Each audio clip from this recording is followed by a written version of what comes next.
ओम शांति। 23 अगस्त 2024। मीठे बच्चे, दुख हरता सुख करता बाप को याद करो तो तुम्हारे सब दुख दूर हो जाएंगे। अंतमति सोगति हो जाएगी।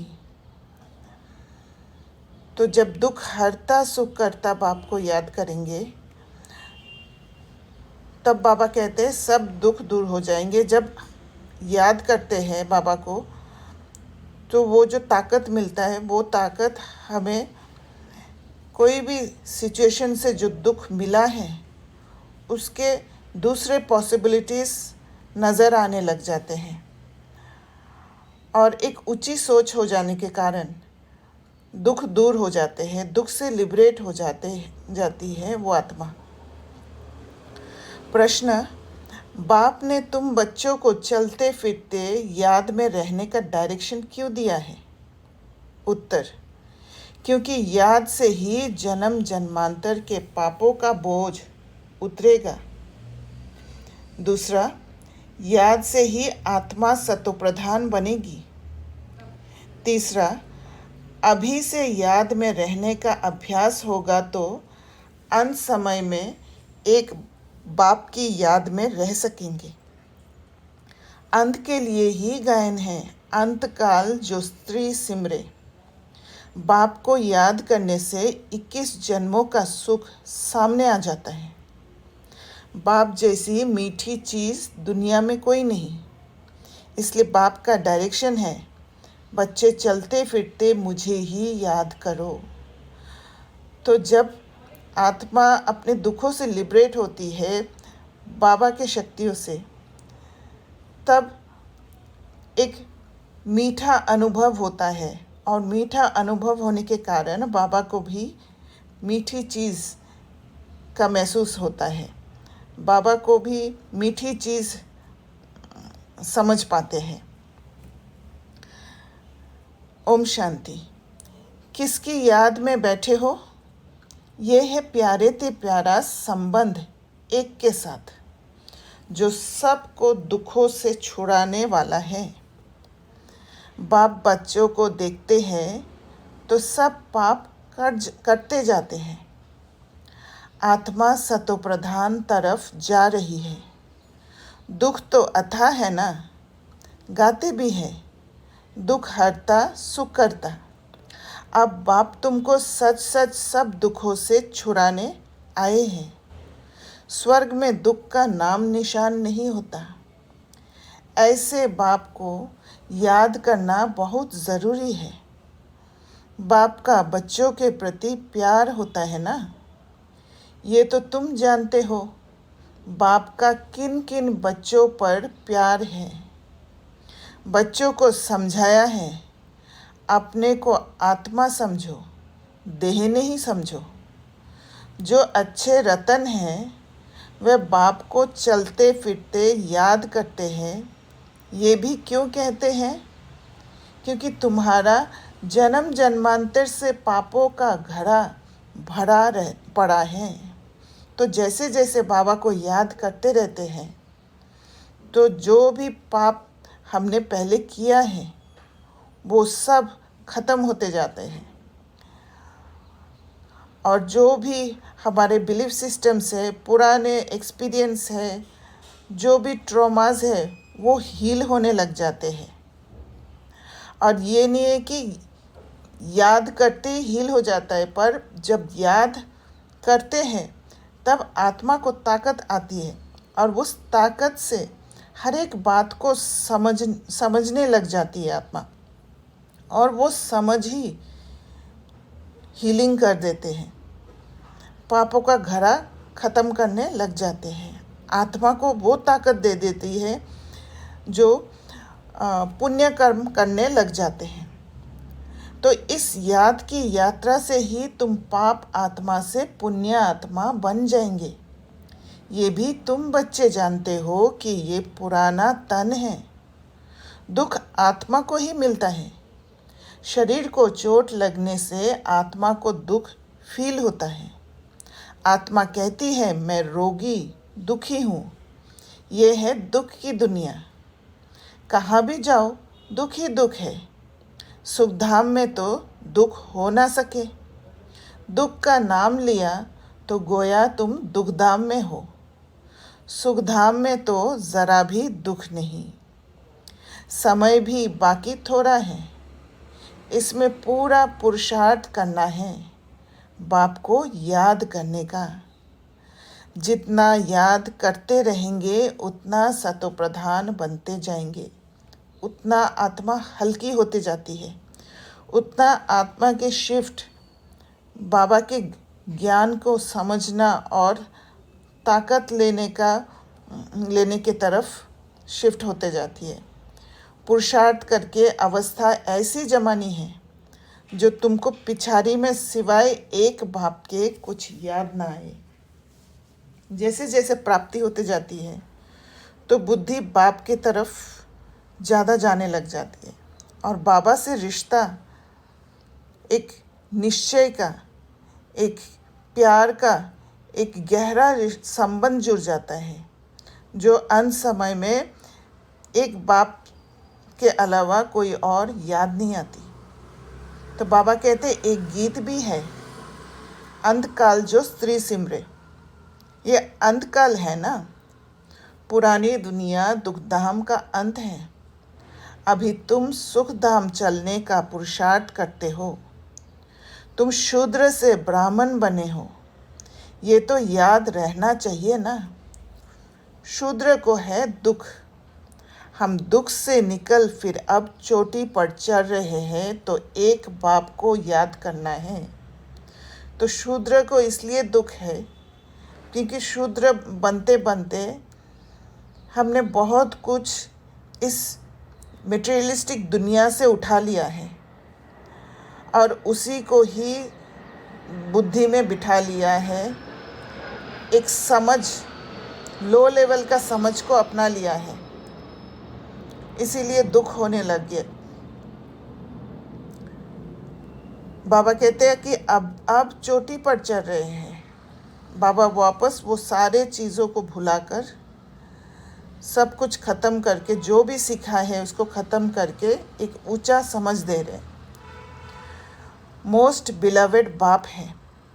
उनसे मीठी चीज़ कौन सी होती है? जो स्वीट साइलेंस का स्टेट में ले जाते हैं बाबा। आत्मा उस परमपिता परमात्मा को ही याद करती है ना। सब आत्माओं का बाप है। उनसे मीठी इस दुनिया में कोई चीज़ हो ना सके। इतने सब ढेर बच्चे हैं, कितने में याद आते होंगे? सेकंड में। अच्छा, सारे सृष्टि का चक्र कैसे फिरता है वह भी तुम बच्चों की बुद्धि में अर्थ सहित है। जैसे कोई ड्रामा देखकर आते हैं तो कैसे कैसे नीचे उतरे हैं, क्या क्या अनुभव किया है, कितना ट्रॉमा लेकर आए हैं, ये सारा कुछ हमारे बुद्धि में है। कोई पूछेंगे ड्रामा याद है? हाँ कहने से ही सारा बुद्धि में आ जाता है। शुरू से लेकर अंत तक सब एसोसिएट कर लेते हैं। बाकी वह वर्णन करके सुनाने में तो समय लगेगा। बाबा बेहद का बाबा है। उसको याद करने से ही 21 जन्मों का सुख सामने आ जाता है। बाप से ये वर्षा मिलता है। सेकंड में बच्चों को बाप का वर्षा सामने आ जाता है। बच्चा पैदा हुआ, बाप जान जाते हैं वारिस ने जन्म लिया, सारी मिल्कियत याद आ जाएगी। तुम भी अकेले अलग अलग बच्चे हो, अलग अलग वर्षा मिलता है ना, अलग अलग याद करते हो। हम बेहद बाप के वारिस हैं। सतयुग में तो एक ही बच्चा होता है, वह सारी मिल्कियत का वारिस ठहरा। बच्चों को बाप मिला और विश्व का मालिक बना। सेकंड में देरी नहीं लगती। बाप कहते हैं तुम अपने को आत्मा समझो। फीमेल मत समझो, क्योंकि फीमेल कहते ही हम अपने को कमज़ोर समझ लेते हैं। फीमेल कहते ही वर्षा का अधिकार नहीं है, ऐसे बुद्धि में आ जाता है जो हमारे कंडीशनिंग हो रखा है। तो बाबा कहते हैं आत्मा तो बच्चा है ना। बाबा कहते हैं हमें सब बच्चे याद पड़ते हैं, आत्माएं सब भाई भाई हैं।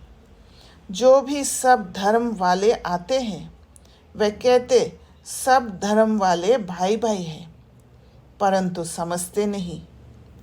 अभी तुम समझते हो कि हम बाबा के मोस्ट बिलवेड बच्चे हैं।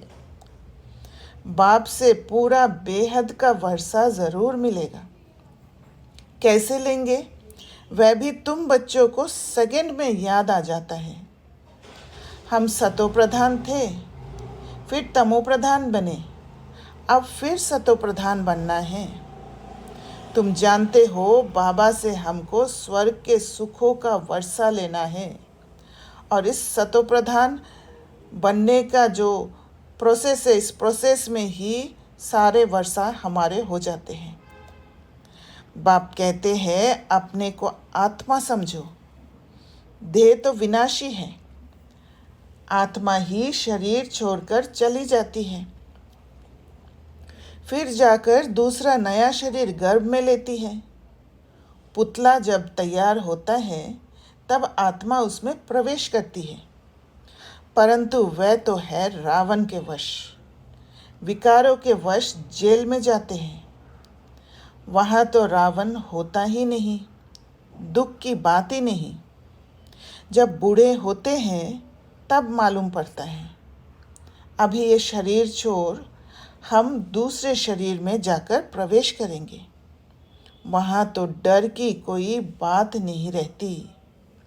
यहाँ तो कितना डरते हैं, क्योंकि यहाँ शरीर के साथ, शरीर के संबंधों के साथ, वस्तुओं के साथ, और वो जो जन्म मरण का जो डेफिनेशन हमने जाना है वो सब डराते हैं।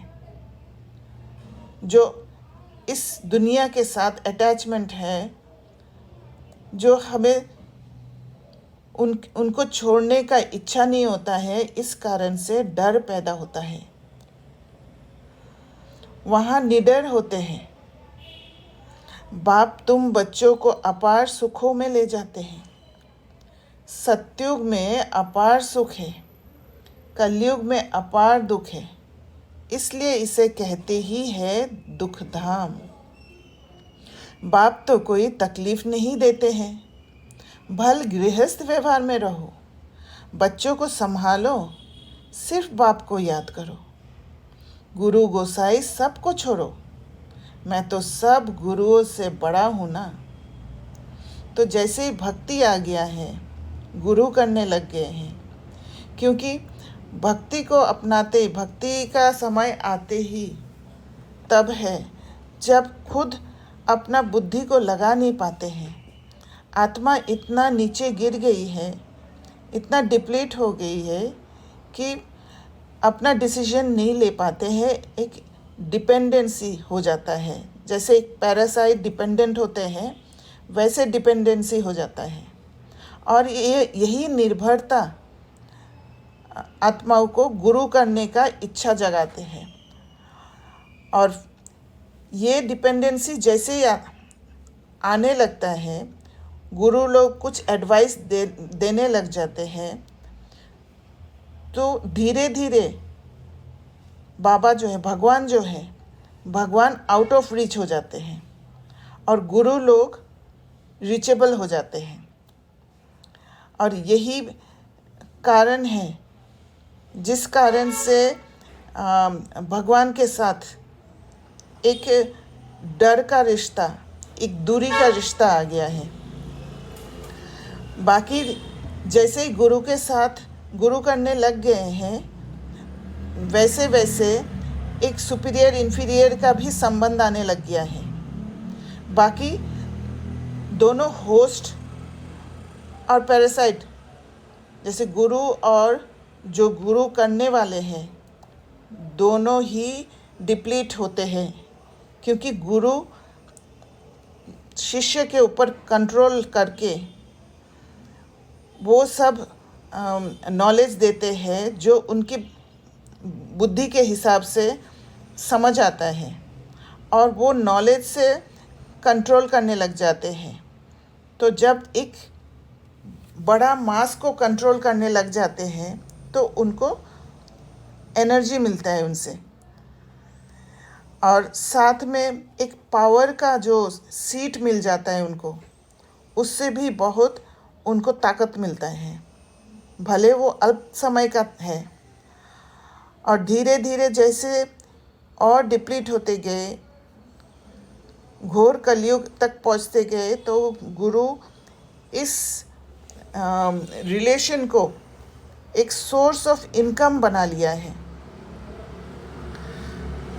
तो इसी कारण से बुद्धि और पत्थर बनते गया। तो बाबा कहते गुरु गोसाई सबको छोड़ो, और गुरु जैसे ही आया वैसे ही पब्लिक ओपिनियन का भी हमारे जीवन में, इस 84 चक्र का जीवन में एंट्री होने लग गया, बिलीफ सिस्टम्स बनने लग गया।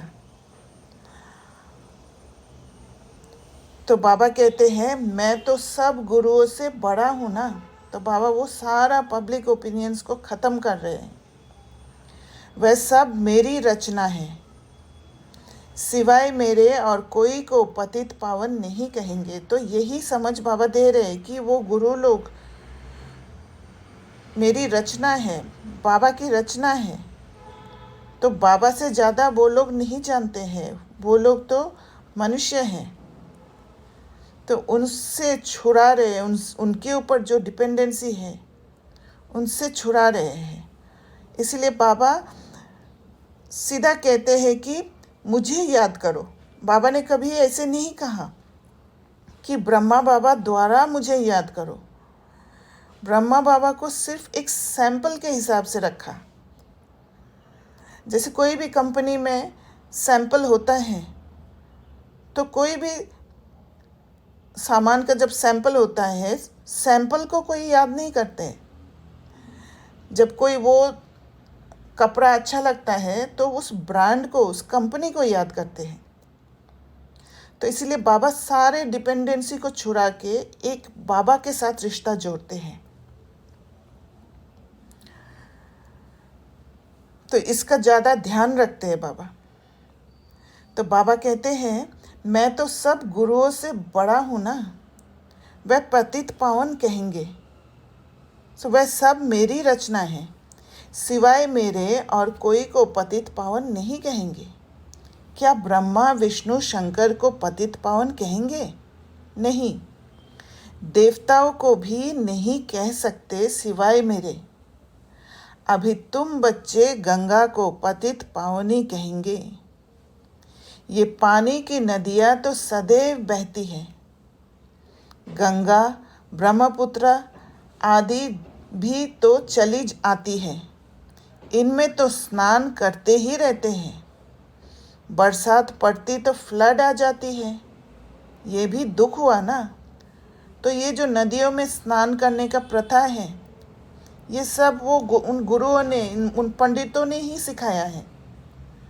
और उन्होंने बोलते ही हमने एक्सेप्ट भी कर लिया है, कभी प्रश्न नहीं उठाया। पर बाबा समझा रहे कि ये जो गंगा, ब्रह्मपुत्र, ये सब दुख देने वाला भी है। कोई अगर पतित पावनी है तो दुख क्यों देंगे? दुख नहीं दे सकते हैं। तो अथाह दुख है। बाढ़ में देखो कितने मनुष्य मर गए। सतयुग में दुख की बात नहीं। जानवरों को भी दुख नहीं होता है, उनकी भी अकाले मृत्यु नहीं होती। ये ड्रामा ही ऐसे बना हुआ है। भक्ति में गाते हैं बाबा आप जब आएंगे तो हम आपके ही बनेंगे।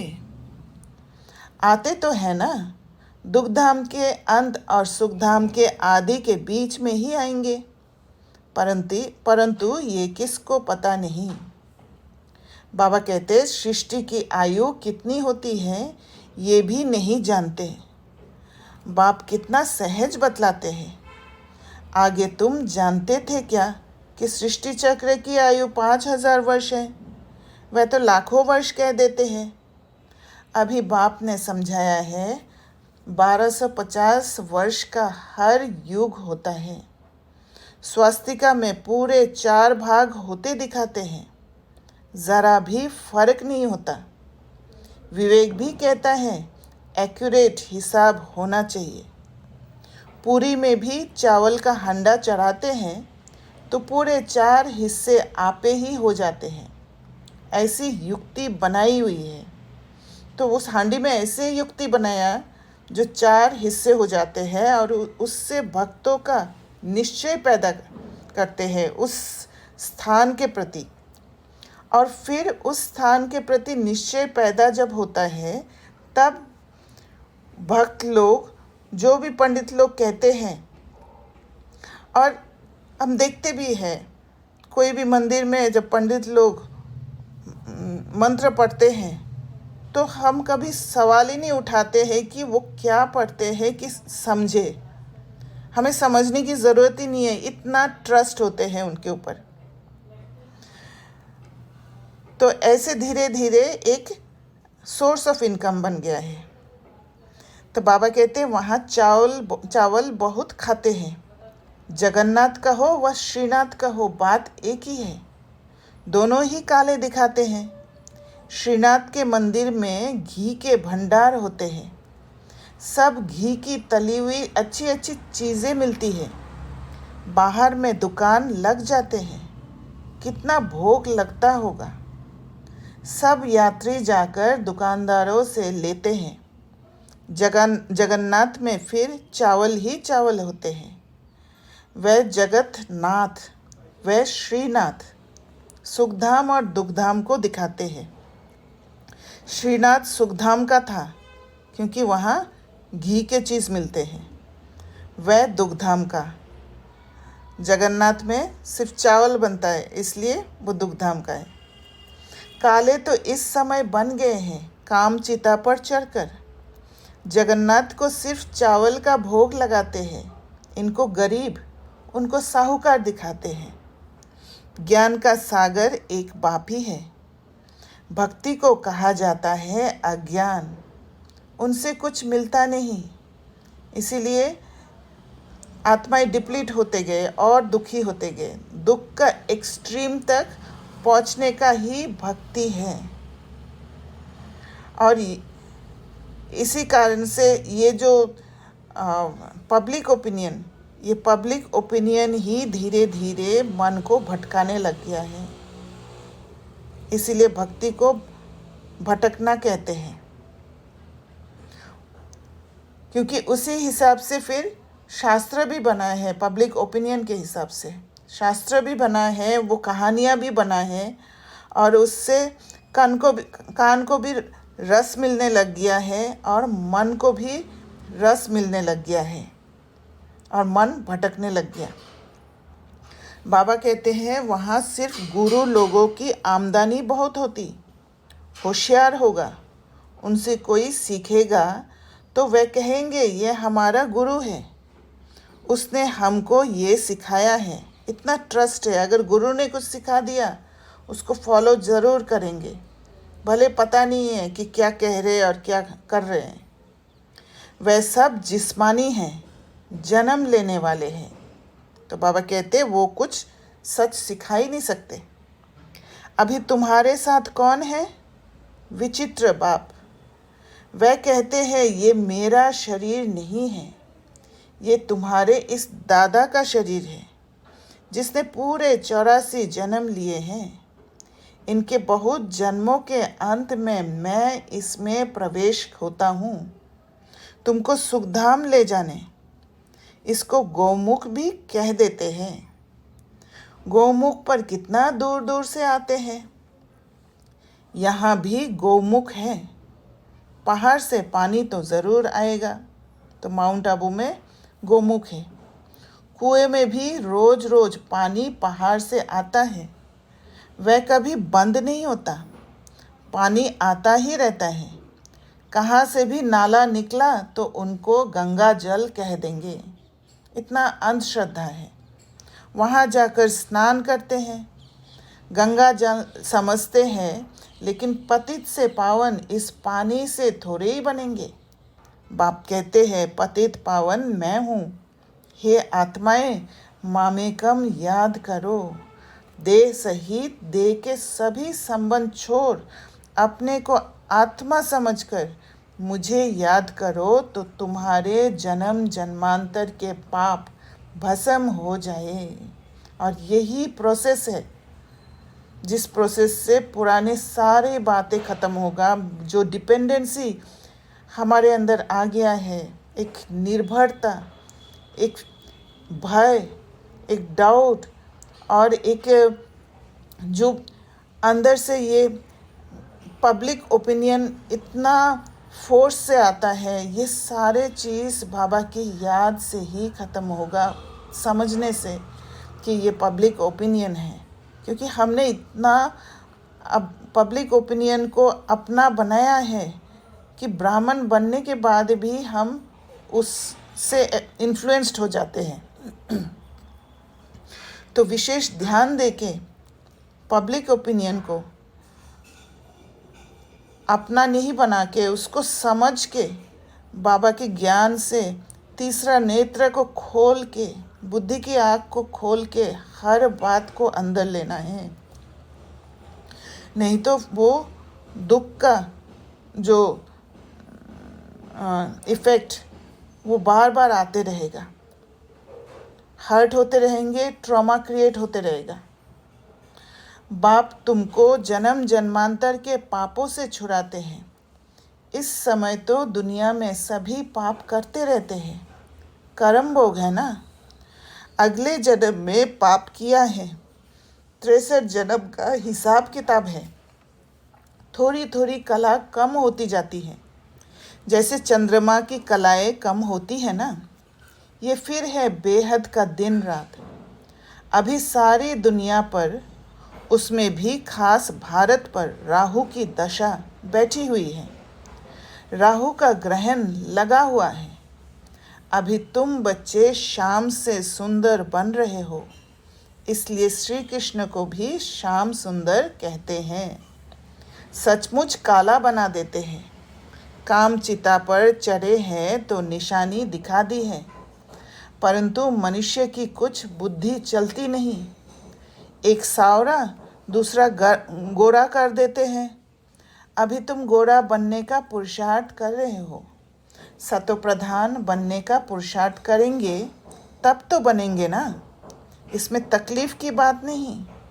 तो सतोप्रधान का पुरुषार्थ बनने का पुरुषार्थ करना यही है कि जो भी पढ़े हैं, जो भी सुने हैं पहले, वो सब को ख़त्म करना है और नए रीति से बाबा के बातों से, बाबा के पढ़ाई से हर बात को समझना है। एक ऊंची समझ लेके हर पल चलना है। ये ज्ञान अभी तुम सुनते हो, फिर प्रायलोप हो जाता है। भल गीता पढ़कर सुनाएंगे, परंतु ये ज्ञान तो सुना ना सके, क्योंकि वो मनुष्य की बुद्धि है। वह हुआ भक्ति मार्ग के लिए पुस्तक। भक्ति मार्ग के लिए ढेर सामग्री है, ढेर शास्त्र है। कोई क्या पढ़ते, कोई क्या करते। राम के मंदिर में भी जाते हैं, राम को भी काला कर दिया है। विचार करना चाहिए कि काला क्यों बनाते हैं। तो ये हर बात में विचार करने का आदत डालना है। काली कलकत्ते वाली भी है, माँ के हैरान होते हैं। सबसे काली वह है और बहुत भयानक दिखाते हैं। उनको फिर माता कहते हैं। तुम्हारे ये ज्ञानवान, ज्ञान कटारी आदि हैं, तो उन्होंने फिर हथियार दे दिए हैं। वास्तव में काली पर पहले मनुष्य की बलि चढ़ाते थे, अभी गवर्नमेंट ने बंद कर दिया है। आगे सिंध में देवी का मंदिर नहीं था। जब बॉम्ब फटा तो एक ब्राह्मण बोला, काली ने हमें आवाज़ दिया है, हमारा मंदिर है नहीं, जल्दी बनाओ, नहीं तो और भी बम फटेंगे। एक ब्राह्मण बोलते ही वो काम हो गया। कितना अंधविश्वास था, कितना पब्लिक ओपिनियन का इफ़ेक्ट था। बस ढेर पैसे इकट्ठे हो गए, मंदिर बन गया। अभी देखो ढेर मंदिर हैं, कितनी जगह भटकते हैं। बाप तुमको इन सब बातों से छुड़ाने के लिए समझाते हैं, किसकी ग्लानि नहीं करते हैं। बाप ड्रामा समझाते हैं। ये सृष्टि चक्र कैसे बना हुआ है, जो कुछ तुमने देखा वह फिर होगा, जो चीज़ नहीं है वह बनती है। तो तुम समझ गए हो, हमारा राज्य था वह हमने गंवाया है। अब फिर बाप कहते हैं, बच्चे नर से नारायण बनना है तो पुरुषार्थ करो। तो राज्य कैसे गंवाते हैं?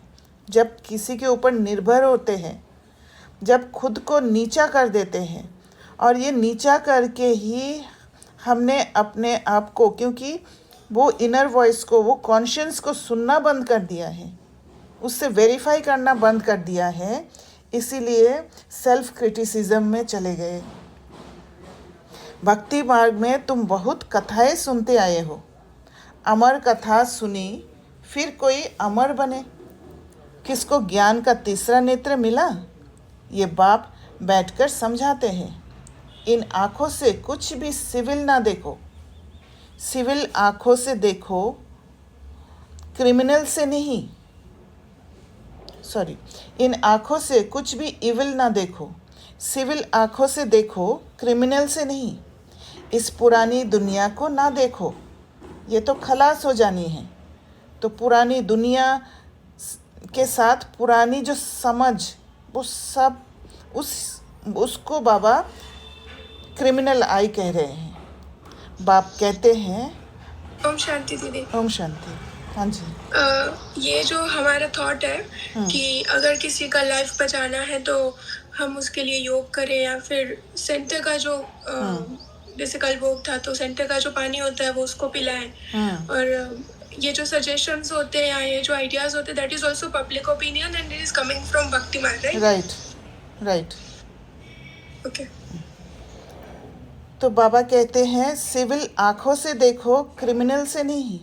इस पुरानी दुनिया को ना देखो, ये तो खलास हो जानी है। बाप कहते हैं, मीठे मीठे बच्चों, हम तुमको राज्य देकर जाते हैं 21 जन्म के लिए। वहाँ और कोई का राज्य होता नहीं, दुख का नाम नहीं। तुम बड़े सुखी और धनवान होते हो। और ये सारे जो सुख और धनवान बनते हैं, वो जो 21 जन्म का प्रारब्ध हमें मिलता है, वो मेन कारण ही इंडिपेंडेंसी है। यहाँ तो मनुष्य कितना भूख मरते रहते हैं, वहाँ तो सारे विश्व में तुम राज्य करते हो। कितनी थोड़ी ज़मीन चाहिए। छोटा बगीचा फिर वृद्धि होते होते कलयुग अंत तक कितना बड़ा हो जाता है। और 5 विकारों की प्रवेशता के कारण वह कांटों का जंगल बन जाता है। और 5 विकारों का प्रवेशता तभी शुरू होता है जब हमने हमारे जीवन में किसी और मनुष्य का एंट्री देने लग गया है। किसी पर भरोसा करके, किसी के ऊपर निर्भर होके, जब खुद के जो क्षमता है उसको लूज़ करते गए, खुद को कमज़ोर बनाते गए, तो तभी ये सारी बातें आए और कार्मिक अकाउंट्स भी तभी बनने लग गए। और ये है समय कार्मिक अकाउंट्स सेटल करने का। कोई किस रूप में सेटल कर रहे, कोई किस रूप में सेटल कर रहे। और उसके लिए एक ही उपाय है, जो बाबा के साथ जुड़ के, बाबा से शक्ति लेके, बातों को समझ के, जो भी कर्म भोग या कुछ भी आ रहा है उससे क्रॉस पार होना। तो बाबा कहते हैं, छोटा बगीचा फिर वृद्धि होते होते कलयुग अंत तक कितना बड़ा हो जाता है। और 5 विकारों की प्रवेशता के कारण वह कांटों का जंगल बन जाता है। बाप कहते हैं, काम महाशत्रु है, इनसे तुम आदि मध्य अंत दुख पाते हो। ज्ञान और भक्ति को भी अब तुमने समझा है। तो ज्ञान और भक्ति का डिफरेंस बहुत अच्छा से बुद्धि में होना चाहिए। विनाश सामने खड़ा है, इसलिए अब जल्दी जल्दी पुरुषार्थ करना है, नहीं तो पाप भस्म नहीं होंगे। बाप की याद से ही पाप कटेंगे। पतित पावन एक बाप ही है। कल पहले जिन्होंने पुरुषार्थ किया है वे करके ही दिखाएंगे। ठंडे मत बनो, सिवाय एक बाप के और कोई को याद ना करो। सब दुख देने वाले हैं। जो सदा सुख देने वाला है उनको याद रखो। इसमें गफलत नहीं करनी है। याद नहीं करेंगे तो पावन कैसे बनेंगे। अच्छा, मीठे मीठे सिकिलदे बच्चों प्रति माता पिता बाप दादा का याद प्यार और गुड मॉर्निंग। रूहानी बाप की रूहानी बच्चों को नमस्ते। हम रूहानी बच्चों की रूहानी बाप दादा को याद प्यार गुड मॉर्निंग और नमस्ते। आप लोगों को कोई क्वेश्चन है तो पूछ सकते हैं।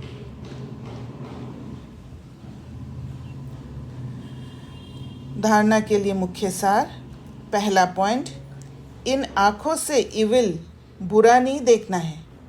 बाप ने जो ज्ञान का तीसरा नेत्र दिया है उस सिविल नेत्र से ही देखना है। सतो प्रधान बनने का पूरा पुरुषार्थ करना है। दूसरा पॉइंट, गृहस्थ व्यवहार को संभालते हुए प्यारी चीज़ बाप को याद करना है। अवस्था ऐसी जमानी है जो अंतकाल में एक बाप के सिवाय दूसरा कुछ भी याद ना आए। तो बाबा विशेष करके गृहस्थ व्यवहार के लिए कह रहे हैं, उसमें बाप को याद में जो प्यारी चीज़ है बाप को याद करना है। क्योंकि गृहस्थ व्यवहार में ज़्यादातर हम एक दूसरे का सहारा बन जाते हैं, और जब सहारा बन जाते हैं तो बाबा को बीच में नहीं ला पाने के कारण हर एक आत्मा बाबा को बीच में नहीं ला पाते। जब बाबा की याद में नहीं रहते हैं, बाबा की याद में रहते हैं तो हम बाबा से जोड़ देते हैं कि बाबा मुझे दे रहे, और कनेक्ट संबंध बाबा के साथ ही जुड़े रहते हैं। पर जब बाबा को याद नहीं कर पाते हैं तो गृहस्थ व्यवहार में जो भी आत्मा हमारे दुख के टाइम पे मदद दिया है उससे हम जुड़ जाते हैं, और अंतकाल में वही याद आ जाएंगे। इसलिए बाबा गृहस्थ व्यवहार को संभालते हुए प्यारी चीज़ बाप को याद करने का अंडरलाइन करवाया है। वरदान, अपनी श्रेष्ठ वृत्ति द्वारा विश्व का वातावरण परिवर्तन करने वाले आधार मूर्त भव। तो श्रेष्ठ वृत्ति से, वाइब्रेशन से ही किसी और आत्मा को वो धरनी तैयार करने में मदद कर सकते हैं जहाँ वो आत्मा समझ पाते हैं। हम सब पूरा सृष्टि चक्र से घूम के आए हैं और भिन्न भिन्न एक्सपीरियंसेस साथ में लेकर आए हैं, भिन्न भिन्न ट्रॉमा साथ में लेकर आए हैं। मैंने एक ट्रॉमा लिया, आप लोगों ने एक अलग अलग ट्रॉमा लिया है। इसीलिए जब एक दूसरे के साथ जब टकराते हैं, जब किसी और का ट्रॉमा मेरे से अलग दिखता है, तो फिर हम सोच लेते हैं कि ये संस्कार उसके अंदर है। हमारे अंदर का जो ट्रॉमा है वो ट्रिगर होके हमारे नेगेटिव इमोशंस काम करने लग जाते हैं। हम सामने वाले आत्मा को वो धरनी नहीं दे पाते हैं जिस धरनी को पाकर वो वातावरण, वो शुद्ध वातावरण देने से वो आत्मा अपने संस्कार को देख पाए और उससे छूटने का पुरुषार्थ करे। इसीलिए दूसरों को नहीं देख के, जज नहीं करके, ब्लेम नहीं करके, जब मैं अंतर्मुखी हो जाती हूँ, मेरे अंदर क्या नेगेटिव इमोशंस है उसको उससे पार होके खुद को शांत करती हूँ, तब जाके दूसरों को हम वो वातावरण दे पाते हैं। तो बाबा कहते हैं आप बच्चे सिर्फ अपने जीवन के लिए आधार नहीं हो, सिर्फ अपने जीवन के लिए आधार नहीं हो, लेकिन विश्व की सर्व आत्माओं के आधारभूत हो। जब खुद के अंदर वो प्योरिटी रखेंगे, वो प्योरिफिकेशन का प्रोसेस हर पल चलाते रह जाएंगे, तो किस विश्व के सारे आत्माओं को ऑटोमेटिक वो शुद्ध वातावरण मिलेगा। आपकी स्टेबिलिटी से सेवा होगा, आपकी श्रेष्ठ वृत्ति से विश्व का वातावरण परिवर्तन हो रहा है। बाबा ने एक अव्यक्तवाणी में ये भी कहा है, जब आपकी स्थिति स्टेबिलिटी में होते हैं, स्थिरता में होते हैं, तो आपसे ऐसे वातावरण दूसरे आत्माओं को मिलेगा जो उन आत्माओं में वैराग्य आ जाएगा, और वो वैराग्य आने से आपके प्रजा बनेंगे। आपकी पवित्र दृष्टि से विश्व की आत्माएं और प्रकृति दोनों पवित्र बन रही है। बाबा कहते दृष्टि से सृष्टि बदल रही है। आपके श्रेष्ठ कर्मों से शिष्टाचारी दुनिया बन रही है। अभी जब आप इतनी बड़ी जिम्मेवारी के ताजधारी बनते हो, तब भविष्य में ताज तक मिलता है। तो उस रिस्पॉन्सिबिलिटी को समझना है कि कितना मैं अपने को जल्दी से प्यूरिफाई कर लूँ ताकि मैं सेवा के निमित्त बनूँ। वो रिस्पॉन्सिबिलिटी जिसके जो हमारे कारण ये दुनिया सबसे पहले ये वातावरण तमोप्रधान बने हैं, अब हमारा रिस्पॉन्सिबिलिटी है उसको सतोप्रधान बनाने का।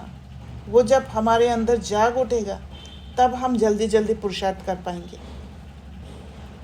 स्लोगन, सर्वशक्तिमान बाप को अपना साथी बना लो तो कोई भी विघ्न आपको रोक नहीं सकता, क्योंकि बाबा जब साथ होते हैं, बाबा जब याद रहते हैं, तो बाबा के पावर्स के कारण विघ्न नहीं होता है। विघ्न को क्रॉस करने का, विघ्न को समझने का ताकत होता है, तो फिर विघ्न हमें रोक नहीं पाते हैं। अच्छा, ओम शांति। Thank you.